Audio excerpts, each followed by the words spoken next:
केदारनाथ भगवान भोले शंकर का सबसे बड़ा धाम।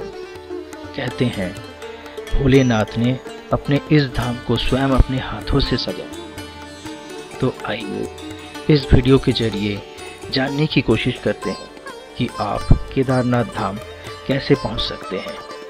केदारनाथ धाम के कपाट बस खुल ही चुके हैं और आप सबका भी यही मंशा होगी कि आप केदारनाथ धाम तक जा पहुंचे। तो आइए जानने की कोशिश करते हैं कैसे आप पहुंच सकते हैं केदारनाथ।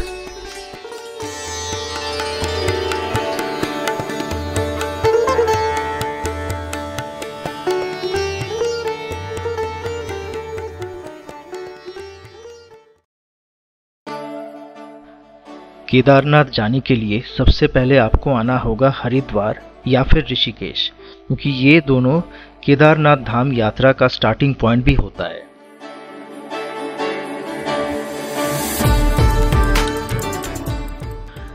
मैंने केदारनाथ यात्रा की शुरुआत की थी ऋषिकेश से, जहां मैं केदारनाथ यात्रा शुरू करने के ठीक एक दिन पहले आ पहुंचा।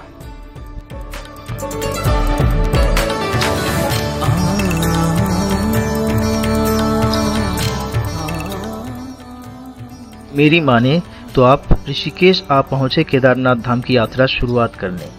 यहाँ आप एक दिन पूरा बिताएं, गंगा नदी के तट पर बैठकर वहाँ के खूबसूरत दृश्य को देखते रहें, निहारते रहें और ठंडी ठंडी हवाओं का मज़ा भी लें।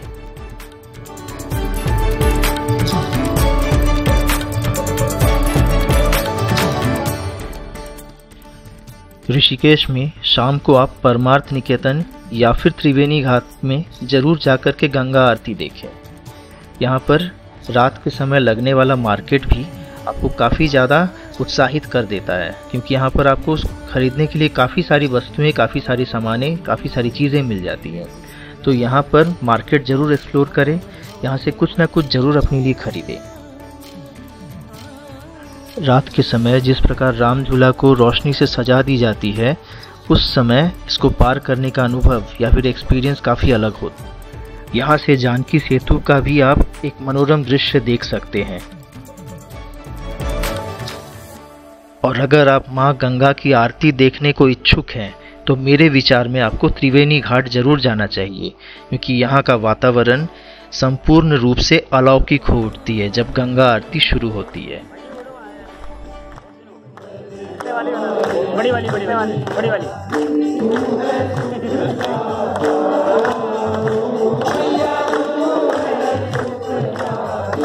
हाथ लगा रहे हैं, ऑर्डर नहीं बनने दे रहे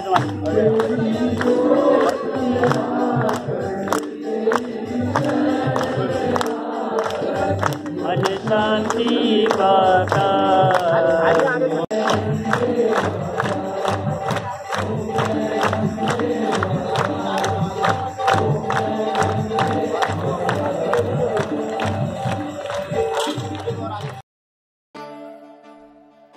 अगले दिन सुबह सुबह करीब 6 बजे के आसपास आप ऋषिकेश से केदारनाथ के लिए निकल जाएं।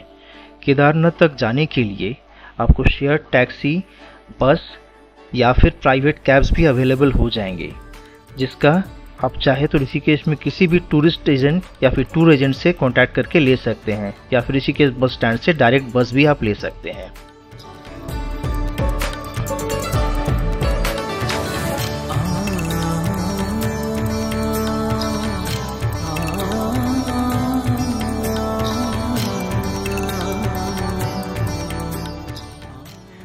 आप ऋषिकेश से निकलकर तोता घाटी होते हुए सबसे पहले जा पहुंचेंगे देवप्रयाग।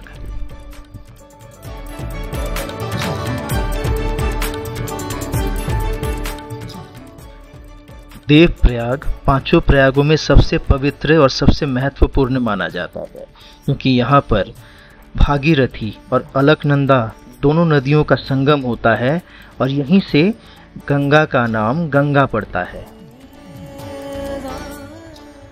देवप्रयाग के बाद आप जा पहुंचेंगे श्रीनगर, लेकिन ये वो कश्मीर वाला श्रीनगर नहीं है, ये पौड़ी गढ़वाल का श्रीनगर है और यहीं पर मौजूद है धारी देवी मंदिर।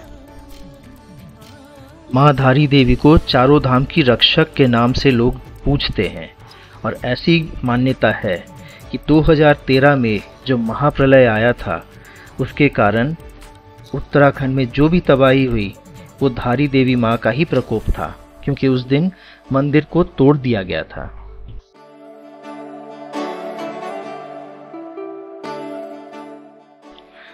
धारी देवी माँ के मंदिर में दर्शन करने के बाद आप आगे बढ़ेंगे तो आपको रुद्रप्रयाग शहर मिलेगा। यहाँ पर मंदाकिनी और अलकनंदा इन दोनों नदियों का संगम होता है।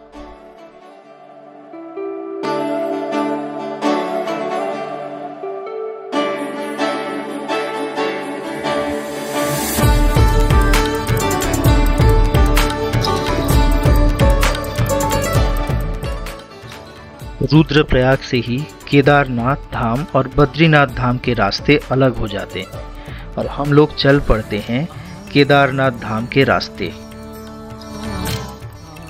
अलकनंदा घाटी को पीछे छोड़ आप चल पड़ेंगे मंदाकिनी घाटी की ओर और इन्हीं रास्तों से आप जा पहुंचेंगे सोनप्रयाग।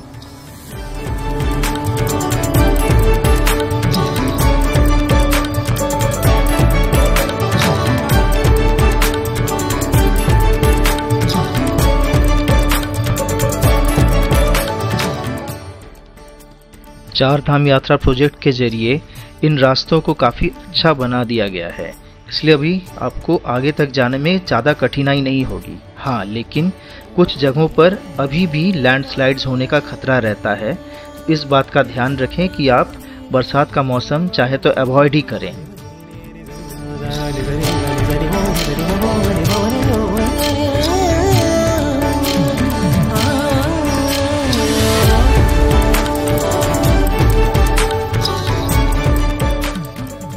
मंदाकिनी घाटी में प्रवेश करने के साथ ही आपको ऊंची और खड़ी चट्टानों वाली पहाड़ रास्ते के दोनों तरफ मंदाकिनी नदी के किनारे देखने के लिए मिल जाएंगे और इन्हीं के बीच होते हुए ये रास्ते आपको सोनप्रयाग तक लेके जाएंगे।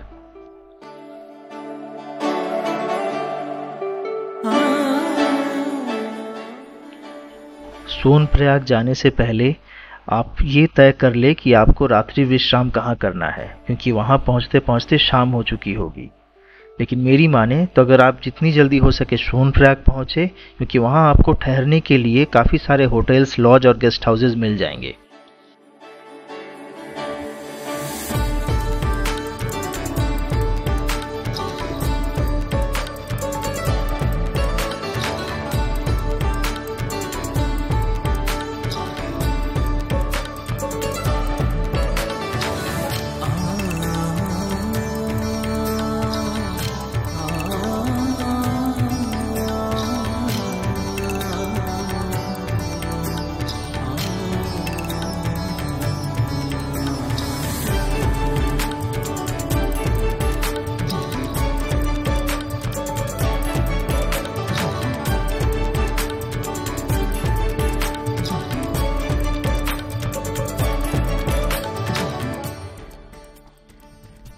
चार धाम यात्रा करने से पहले आप एक बात का ध्यान जरूर रखें, आप अपना रजिस्ट्रेशन जरूर करवा लें।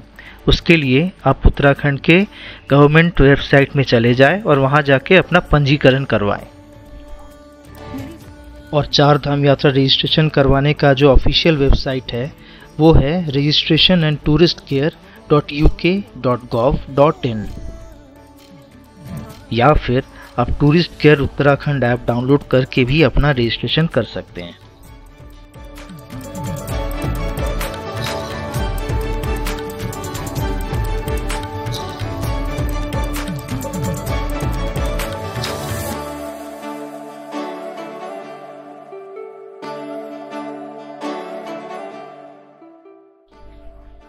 सोनप्रयाग में एक रात ठहरने के बाद आप अपना सारा सामान लेकर के केदारनाथ तक तो नहीं जा सकते हैं, लेकिन हाँ, जितनी ज़रूरत की चीज़ें हैं उनको आप ले लें।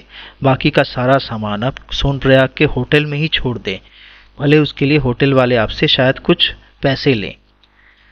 तो सोनप्रयाग से उसके बाद आप चल पड़ेंगे गौरीकुंड की ओर। गौरीकुंड तक जाने के लिए आपको वहाँ से शेयर्ड जीप मिल जाती है, जो पर पर्सन 50 रुपये चार्ज करती है।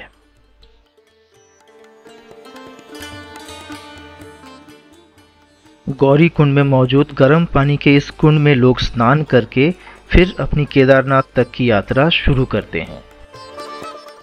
स्नान के लिए पुरुषों और महिलाओं के लिए 2 अलग अलग कुंड बनाए गए हैं, जहां पर लोग स्नान करते हैं और फिर अपनी केदारनाथ तक की यात्रा वो शुरू करते हैं।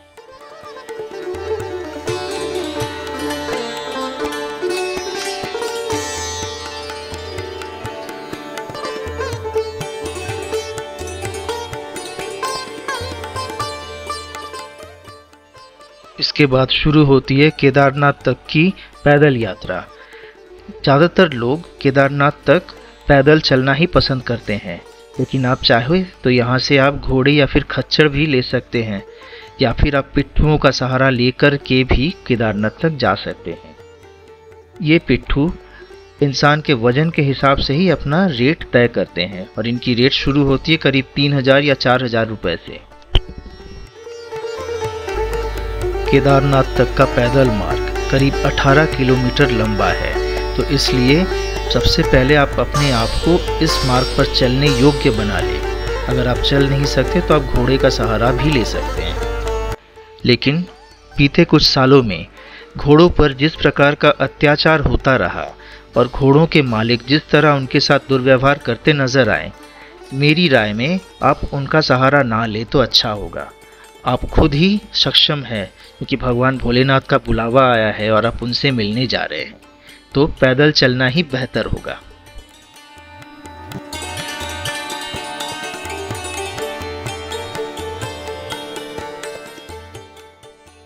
इस 18 किलोमीटर के पैदल मार्ग में आपको केदारनाथ तक पहुंचने में करीब शाम हो जाएगी और आपको रात्रि में केदारनाथ धाम में ही कहीं ना कहीं रात्रि विश्राम के लिए रुकना होगा।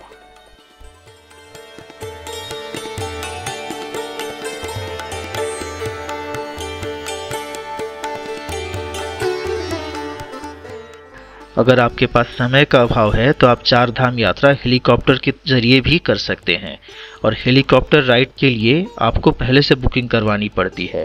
वैसे केदारनाथ धाम के लिए हेलीकॉप्टर आपको फाटा नाम की जगह से प्राप्त हो जाएगी।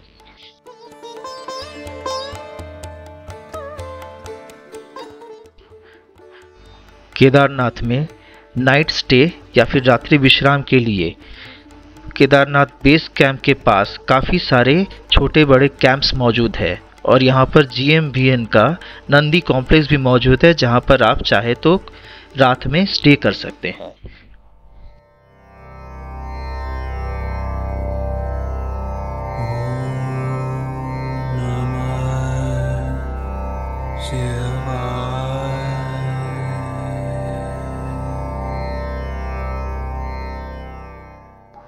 अगली सुबह प्रातः होने के साथ साथ ही आप केदारनाथ मंदिर में दर्शन के लिए लाइन में लग जाएं, क्योंकि लाइन काफ़ी लंबी होती है।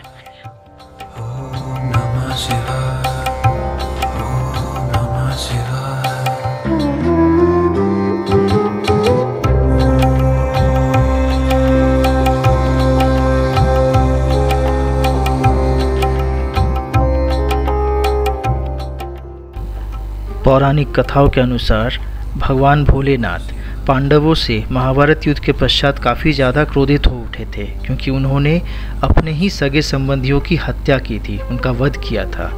भगवान शिव को मनाने के लिए पांडव केदारनाथ तक आ पहुँचे, और यहाँ भगवान शिव पांडवों को देखकर उनसे बचने के लिए एक बैल का रूप धारण करके भागने लगे। लेकिन महाबली भीम ने उस बैल को उसके पीछे के पैरों से पकड़कर इतनी जोर से उसे हवा में उछाला कि उसके 5 टुकड़े हो गए, और वो टुकड़े जहाँ जहाँ गिरे वहाँ पंच केदार प्रकट हुए। उस बैल का पीठ यहीं केदारनाथ में आ गिरा, जिसे आज हम केदारनाथ के मुख्य शिवलिंग के रूप में पूजते हैं।